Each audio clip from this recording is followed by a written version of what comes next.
Good Saturday morning to you. I'm Craig Melvin here in Dallas, Texas.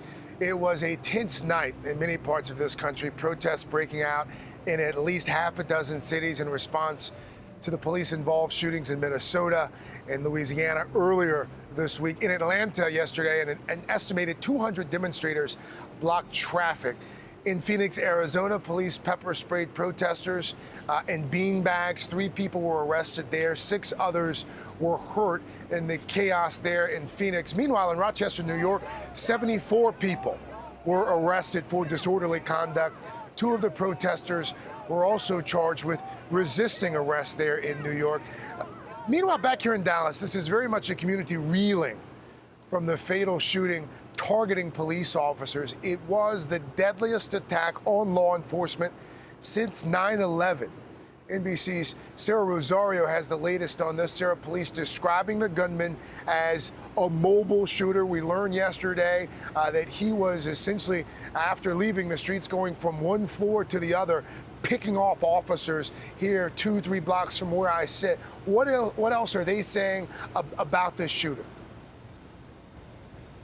Well, that's right, Craig. Police are saying that 25-year-old gunman acted alone, but you may remember his gunfire was originally mistaken for that of snipers, which is why police are calling him a mobile shooter. Now, while he was killed by a police-detonated bomb, today we're learning a little bit more about him. He's a veteran from the war in Afghanistan, and he also has a serious grudge against cops and white people.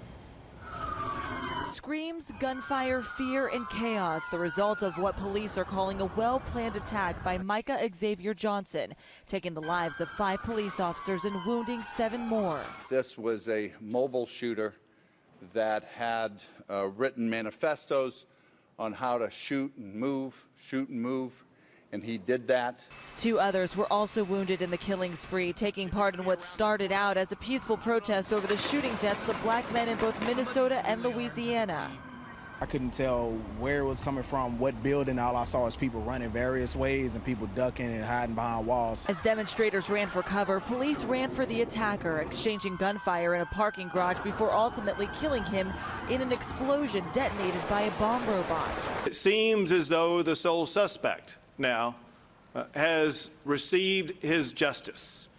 And what will be important is to ensure that there are no other potential co-conspirators. At least 3 others were detained and questioned, but police haven't said if they played any role in the attack.